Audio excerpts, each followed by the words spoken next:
मैं आदि शराजी तुसी वेखदे पे हो जनाब पंजाबी पॉइंट। जनाब मैं इस वक्त मौजूद हाँ जनाब बुर्जी के नाल क्वार्टर सरकारी उत्थे ते सामने तुहानूं ऑरेंज लैन ट्रेन का पुल नज़र आ रही है। मुल्तान रोड मेन लोकेशन जी मेरी है मुल्तान रोड की है। तो जनाब है सामने जनाब इत्थे इस टाइम वज़ीर आला मोहसिन नकवी साहब विजिट करके गए ने। तो मैं तो लेट हो गया थोड़ा जिहा।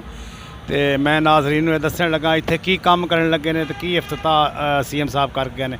सामने खैमे लगे हुए हैं, सामने सिक्योरिटी भी अजे तक कुछ खड़ी है, कुछ जनाब चली गई है, इस टाइम कुछ चली गई है, कुछ खड़ी है। तो यह जनाब वाला मीडिया तकरीबन थोड़ा मीडिया सी बाकी तो चला ही गया कुछ।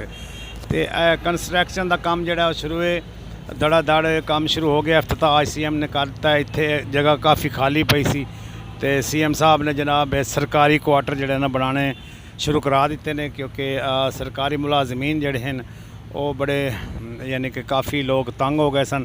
तो उन्होंने कहा जी सानू रिहाइश चाहिए। तो CM साहब ने उन्होंने रिहाइश वास्ते जनाब काम है वेखो रेत शेत कट्ठी हुई पई है, बजरी कट्ठी हुई पई है, रेत कट्ठी हुई पई, सीमेंट आया पिया, और अगे सरिया भी आया पिया जनाब। सारे काम है मुकम्मल। तो मेरे ख्याल है कोई दिन लगन गए देते, लेकिन काम जो ना धड़ाधड़ हो रही है, ज़बरदस्त काम शुरू है इस टाइम। तो हुणी CM साहब साढ़े तो 5 मिनट पहले निकले ने। तो मैं जनाब अपने नाजरीन तक मैं गल पहुँचा देवां, क्योंकि CM मोहसिन रज़ा नकवी जोड़े वज़ीर आला पंजाब ने बड़े अच्छे काम करा रहे हैं इस टाइम।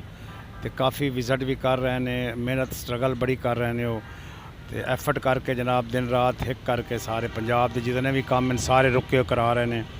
तो थोड़ा जहा मैं अंदर का भी विजिट कराना जिथे जनाब CM साहब इस वक्त आए ने तो विजिट करके चले गए हैं, क्योंकि साड़ी जी टाइम थी वो थोड़ी लेट हो गए हैं। तो जनाब मैं अपने नाजरीन विखा रही हाँ जनाब इतने CM साहब मोहसिन नकवी साहब आए ने तो दौरा करके चले गए हैं, इफ्तिताह कर गए हैं, संगे बुनियाद रख गए हैं इन क्वार्टरां का। तो इंशाअल्लाह जल्द मुकम्मल हो जाएंगे। तो बाकी अल्लाह ताला बेहतर करने वाला। CM साहब बड़ी मेहनत कर रहे हैं, बड़ी एफर्ट कर रहे हैं इस वक्त। तो बाकी मैं हर दफ़ा हर वीडियो की एक ही गुजारिश करना जनाब मेरे चैनल सबसक्राइब किया करो जनाब, वीडियो में अगे शेयर भी किया करो तो लाइक भी किया करो। तो तुहाडे तावां नाल तुहाडी मुहब्बत नाल जनाब मैं चलना है। तो मैं छोटी जी वीडियो बना के शेयर कर लगा, क्योंकि मैं लेट हो गया। चलो मेरा भी थोड़ा जिहा हिस्सा हो जाए इस काम में। तो CM साहब जोड़े ने बड़ी मेहनत कर रहे हैं जनाब इस टाइम। तो काम उन्होंने जोड़े ना बड़े अच्छे ने। तो बस एक चीज़ जी है मैं कहना CM साहब नूं चाहिए भई गरीब लोगों वास्ते भी कोई CM साहब सोचन, क्योंकि हालात वाकया जोड़े जा रहे हैं इस वक्त बड़े क्रिटिकल ने। लोग बड़ी मुश्किल फसे हुए हैं, महंगाई बहुत है, महंगाई ने लोगों का जीना हराम किया हुआ है।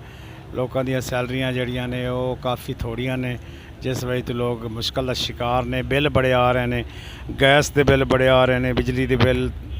तो मेरे ख्याल है हुण थोड़े कम हो गए, लेकिन वो कसर जी गैस से कटी जा रही है। तो जनाब साडा CM साहब दे अगे यो ही हमेशा रिक्वेस्ट होंदी है, साडा एको ही बयान होंदा जनाब बड़ी मेहरबानी CM साहब। तो तुसी जिहड़ा ना महंगाई के बारे कोई सोचो। पाकिस्तान जिंदाबाद, पाक फौज पाइंदाबाद। अल्लाह हाफिज़।